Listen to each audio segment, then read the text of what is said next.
This video is brought to you by Devout Decals, makers of reusable Catholic art for your home altar, your bedroom, and your home classroom. We continue this week with our examination of St. John Bosco's visions that he had, which came in the form of dreams. I've been going over this on this channel now for at least 2 years now, and like with my exploration of St. Vincent of Lerins and his theology, we're nearing the end of the collection I have of St. John Bosco's visions. So if there is someone akin to that you'd like me to cover in the future, let me know. Some work better than others for this kind of format. So Blessed Aunt Catherine Emmerich, I have her writings, but they're fairly controversial among traditional Catholics, some claiming that everything she wrote was fabricated, others pointing out that if that was the case, she wouldn't have been beatified by Benedict XVI. And others don't work as well. Blessed Mary Agrada's visions don't necessarily work because of the writing style. They're just presented in a very strange way. But if there's another mystic that you think would be good, let me know in the comments, and I will see if I can find a good old collection of the writings so that there are no copyright problems. Today we're going to go over a warning that St. John Bosco was given, presumably by heaven, of the future of the Salesian order. And because he was a Salesian priest. And the key takeaway here, not just for him and for religious, but for everyone in general, is that he is told that his religious order will thrive as long as they are focused on work and prayer. The simple rule of Benedict, essentially. As long as they remember their charism, they will thrive.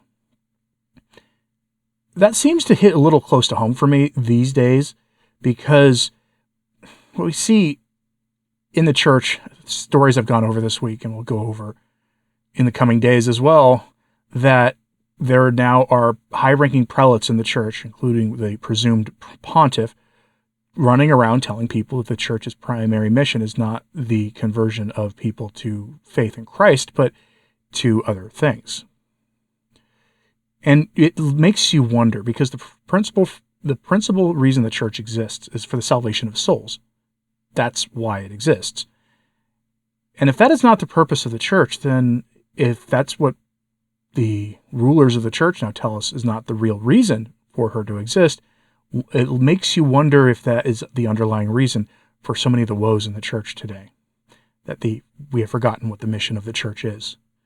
Not just prelates either, but lay Catholics too. I want you to think about that as we go over this vision now. The struggles of the society. There was a fierce and long fight between some boys and warriors of diverse aspects, diverse shapes with strange implements. At the end, there were very few survivors. Then another more fierce and horrible battle took place between monsters of gigantic size and men of high stature, well equipped and trained. They carried a very high and very broad banner, in the center of which were painted in gold these words, Maria Auxilium Christianorum, Mary, help of Christians. The battle was long and tumultuous, but those who followed the banner were invulnerable and remained masters of a very vast plain.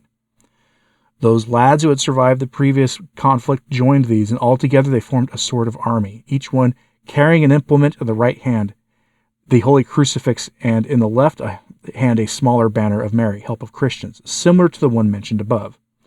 The new soldiers performed many maneuvers in that vast plain. Then they separated, and some left for the east, a few for the north, and many for the south.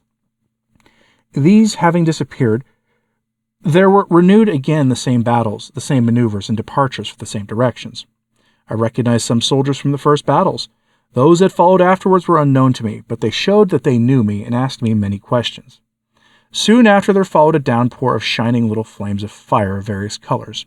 It thundered, and then the sky cleared up, and I found myself in a most delightful garden. A man who looked like St. Francis de Sales offered me a booklet without saying a word.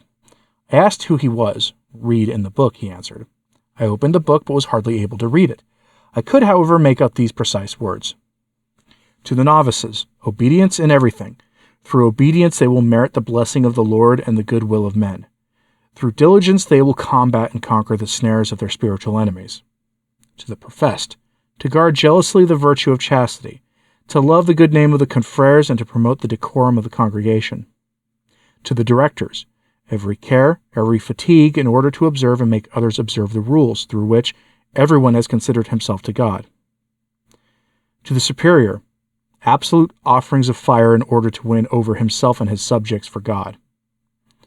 Many other things were printed in that book, but I was not able to read more because paper and ink appeared blue. Who are you? I asked, that man who was looking at me with a serene countenance. My name is known to all the good people, and I have been sent to communicate to you some future events. Which? Those already shown and those which you will ask. What must I do to promote vocations? The Salesians will have many vocations through their virtuous conduct, treating their pupils with the greatest charity and insisting on frequent communion. What ought to be observed in accepting novices? One ought to exclude the lazy and the gluttonous. In admitting to the vows? To watch if there be a guarantee of chastity. How can good spirit in our houses be best preserved? By writing, by visiting, by receiving, and by treating with benevolence, and this with great frequency on the part of the superiors. And what about our conduct concerning the missions? Only persons who are sure regarding morality can be sent there. Should anyone be seriously suspected, he ought to be recalled to study how to cultivate indigenous vocations. Does our congregation go on well? He that is just, let him be justified still. There is no progressing and regressing. He who will persevere will be saved. Will it expand much, meaning the religious society? As long as the superiors will do their part, it will advance, and nobody will be able to arrest its progress. Will it last long? Your congregation will last as long as the members will love work and temperance. Failing one of these pillars, your edifice will tumble down, crushing superiors and inferiors and their followers. At this moment there appeared 4 men carrying a coffin. They came walking towards me. For whom is this? I asked. For you. Soon? Do not ask about this. Only remember that you are mortal. What do you mean by this coffin? That whatever you want your sons to practice after you, you must make them practice while you live. This is the inheritance, the testament which you ought to leave to your sons, but you must prepare it and leave it completed and well practiced. What is in store for us, flowers or thorns? Many roses are in store, many consolations, but imminent are very sharp thorns that will cause to all profound bitterness and anguish. Much prayer is wanted. Must we go to Rome to found houses? Yes, but slowly, with the greatest prudence, with studied caution. Is the end of my mortal life near? Do not worry about this. You have the rules, you have books. Do whatever you teach others. Watch. I wanted to ask more questions, but I heard a loud burst of thunder with lightning and thunderbolts, while some men, or rather horrid monsters, rushed upon me to tear me to pieces. At that moment, a gloomy darkness hid everything from my sight. I thought my end had come, and I began to scream frantically. Then I woke up and found I was still alive, and it was 4:45 in the morning.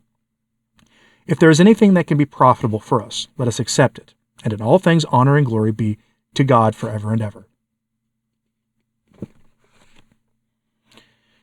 And that was St. John Bosco. And